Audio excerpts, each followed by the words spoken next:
Good morning and very welcome. It's Friday, in case you're losing track of the days. It's sometimes difficult to keep track of the days. People asking, what day is it? What day is it? Well, if you're looking to get your hair done, you probably know how long it is since you've been to the hairdressers. We're going to be talking to barber Robbie Palmer and also Brian Kelly from Peter Marks about how to keep your luscious locks lovely in lockdown. Matt Shanahan is going to be coming in. He can talk about hair if he wants, but we're going to talk to him mainly about government formation. Dr. Geoff Plant is on the line. We're going to be talking about medical matters. So if you have any questions, please text me in now. 083 3333 975. Text or WhatsApp. Or you can call Audrey, the great Audrey, on 051 846 123. We've got some very revealing and some would say startling figures regarding business. We're going to be talking to Waterford retailers in the second part of the show. Laura Finnegan is coming on, a lecturer in WIT, about some excellent football research that she's doing there. And we're going to be talking to John Kenny, hopefully, who played one of the parts in one of the best Father Ted episodes. Before we play something like that, I'm going to say hello to Dr. Geoff Plant. Good morning, Geoff. Good morning, Damien. Hope you can hear me okay. Hear you loud and clear there, fine, yeah? Have you got a favourite Father Ted episode, or can you believe it's 25 years this week since Father Ted started its episodes on the telly? I love them all. My favourite one is when they think Father Jack is dead. But it turns out he preserved himself a window lean. I love it. So we want people to text us in their favourite Father Ted episode. We're going to be playing some of them throughout the programme and talking to John Kenny. John Kenny played the Eurovision host as well in the Eurovision. Do you remember? And I suppose one of the things about it, Geoff, is that the minor characters developed a lovely personality of themselves. And what about Mary and John, the shop owners, constantly arguing with each other? Here's a little clip. Julie's picked out these clips. Here's a clip of Mary and John. Fat, smelly cow. You have a face like a pair of tits. Well, at least that's one pair between us. Hello, Mary. Hello, Father. Hello, John. Could you have a pack of Toffos, Father? No, thanks. I have to meet someone now. Actually, I'm going to be interviewed for a television programme. Really? Oh, that's fantastic. You know, Father, I think you'd be brilliant on television. Well, thank you. Oh, I'd say you'll be more than a match for Gay Burden or Terry Wogan or any of them. It's going to take me a few weeks to get to their level. Well, I have to go now. I'm trying to track down this film unit, and they'll probably want to do a few close-ups and master shots and noddies and that sort of thing. They don't want to be late on set, get a reputation as a sort of Marilyn Monroe type. See you soon. Look, Father Ted. Get them feckin' crunchies out of the car. Yeah, some classic scenes. Listen, we'll come back to those later. We're going to talk about serious matters for a few minutes. Dr. Geoff Plant, thanks for joining us. I really appreciate it. There was one issue that people had said to me yesterday. Just, I suppose, the general message is obviously people to stay at home, but the government had said that the cocooning legislation is not legislation, as we know. It's advice for those over 70 to stay in. And people have been asking me and texting us and texting the show, has it changed? And it's never actually been legislation. There has been general guidelines from the government regarding staying in the over 70s. And some people heard Matt Cooper the other night talking about it and read some reports in the paper. What's your view on it at this stage during this crisis, Geoff? It's my opinion. I wasn't aware it was legislation or not legislation, but it's a moral and ethical and moral and ethical obligation on each one of us. We keep hearing that we all individually can make a difference here, and by staying at home, you can make a difference, whether you're cocooning or you have symptoms and you need to stay fully at home for 2 weeks. It is making a difference. There's no doubt about it. It's we are being successful, even though the figures are still very high. We are being successful by staying away from each other. So I wasn't aware about the legalities of it, but it's not. It's people are behaving, and it's working well, you know. Yeah, it was just, I suppose, people were querying the way it was being interpreted, and they kind of said, "Oh, has it changed? Are we allowed out now?" And that hasn't changed whatsoever. The government guidelines remain the same, but if an over 70 left the house, they can't be arrested for walking outside the house. That's there's no law to do that. And my understanding from the Gardaí point of view is, I mean, as we've heard of a few high-profile arrests, but I think it's extreme situations. They're just there to be seen and to remind people of what the rules are, the 2-kilometre walking rule, and the absolute essential reasons why you can leave the home, which is to go to do your shopping or care for an elderly relative. The most important thing for me as a general practitioner in health is still the same one I gave a month ago, is keep your distance from people. But also, if you have a symptom of a cough, of a cold, of a fever, you must, and this is really important, you're right, it's not legislation, but this is really saving lives, is you stay at home for 2 weeks. You ring your GP for advice, you stay at home for 2 weeks, you what we call self-isolate as opposed to cocoon. There's not a lot of difference in those two, but there's some subtle differences. And that's the very, very important message. A question from a listener.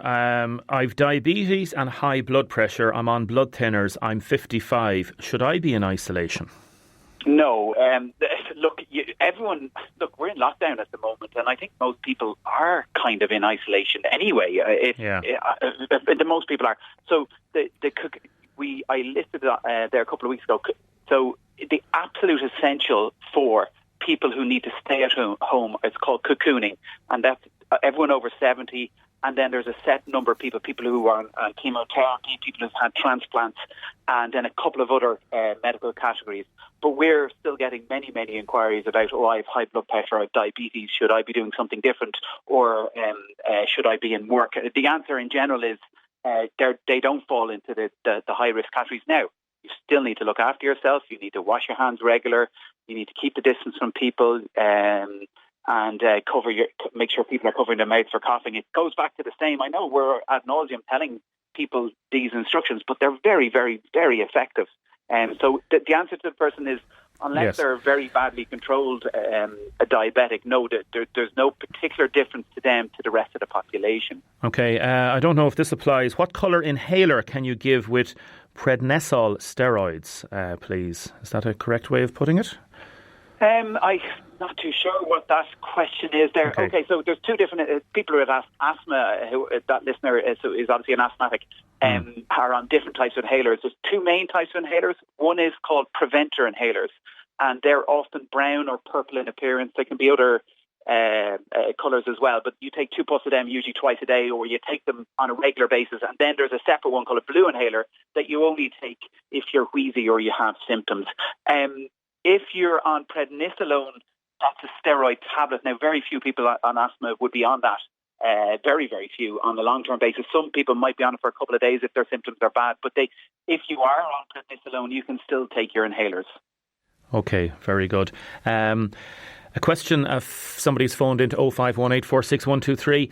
A woman came back from Lanzarote December 31st, really ill, went to the doctor, got 5 lots of antibiotics and 2 lots of steroids to finally clear what she had. They told her in hospital she had pneumonia, but wonders, was it in fact coronavirus? Is there any way of finding out, as she wasn't swabbed in the hospital? Her partner was also ill for a week, but just had flu-like symptoms.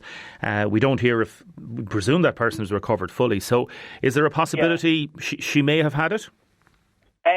You just don't know. There isn't a way of finding out. In answer to the listener's question, there isn't a way of finding out at the moment. Yes. There is talk about antibody testing coming online now. I think that's a bit away, which would be a blood test to see have you been exposed to it and are you immune. As far as I am aware, that's still a good bit off, so we're not close to that. We're even much further away from a vaccine. So the answer to her question is, could you? Yes, you could, but it's unlikely. In December, I think the activity in Europe was very low, so it's unlikely. It's quite unlikely there. Okay. We had a report yesterday from Havenwood Nursing Home. We've spoken to other nursing homes. It's the big issue at present, and thankfully Waterford and South Kilkenny, the group of nursing homes down here, are doing very well in terms of keeping it out and specific reasons why they've been doing that. What do you think of how the government have responded to, I suppose, accusations? And I don't want to involve you in politics, but just from a medical perspective, were the nursing homes, I suppose, not forgotten about, but obviously the main focus at the start was hospitals and ICUs.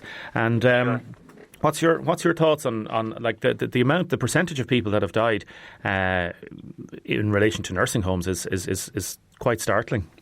Yeah, and I understand, Damien, the same is even multiples of that across the water in the UK and also in Italy and Spain.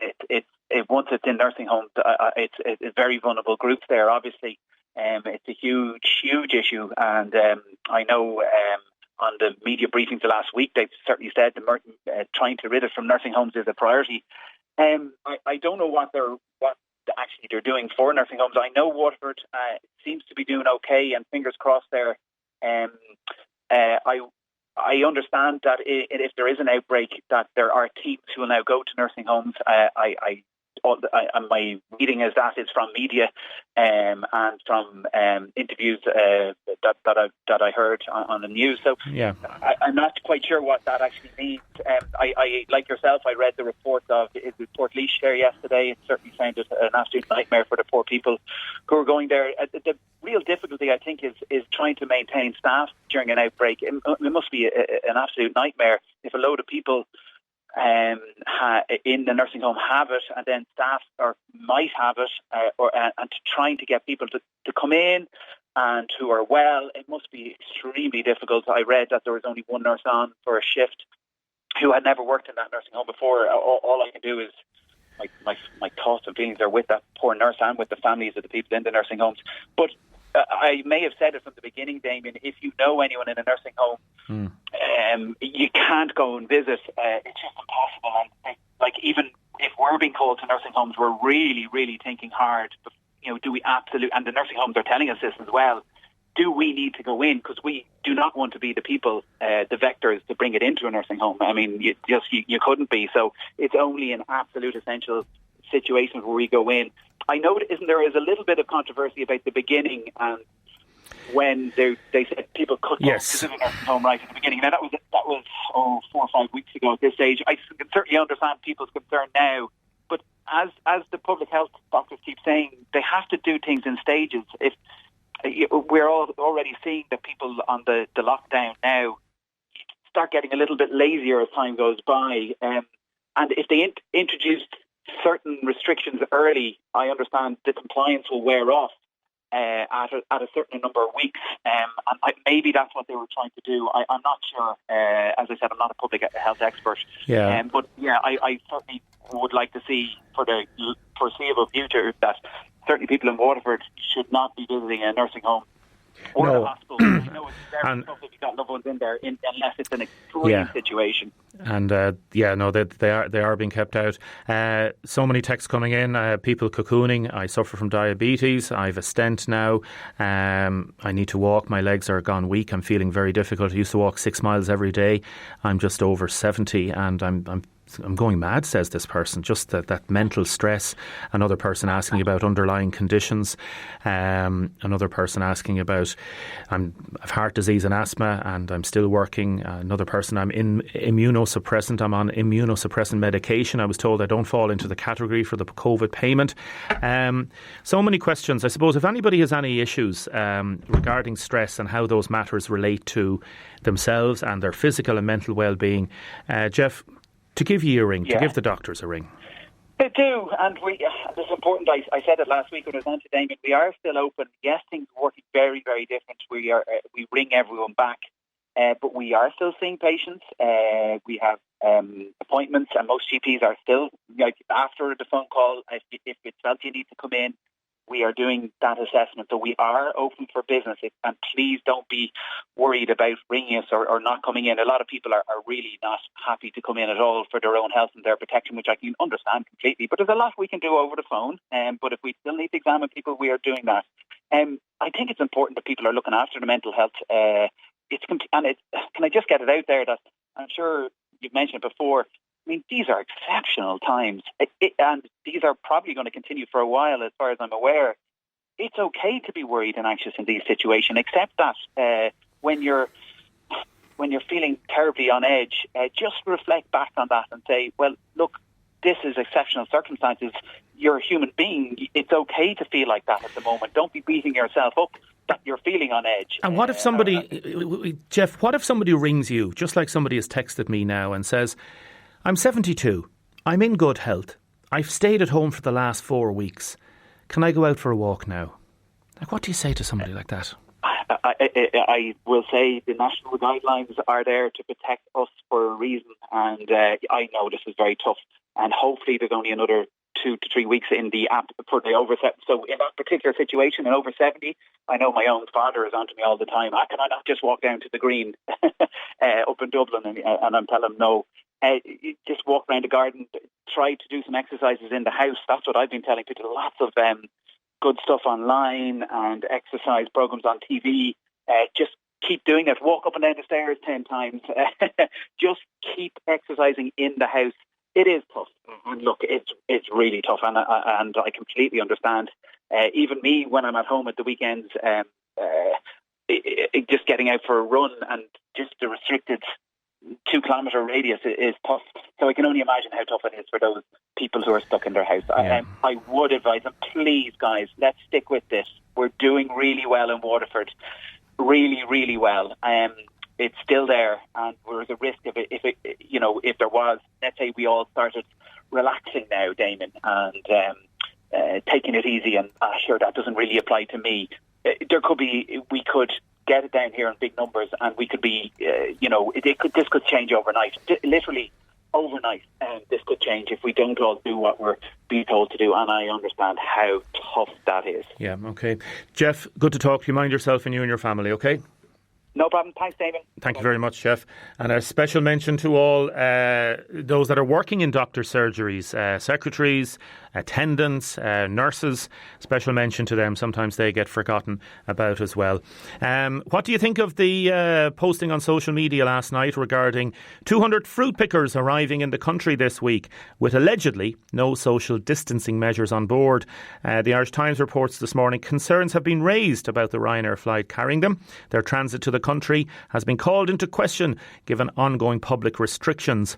And a letter addressed to a Meath councillor purporting to be from a Ryanair employee say the flight was chartered from Sofia on Monday. And it's going to be working, supposedly they're going to be working for a fruit picking firm. What do you think? I don't know if they are going to be self-isolating or what's going to happen, but let us know what you think. Keep your texts and comments coming in.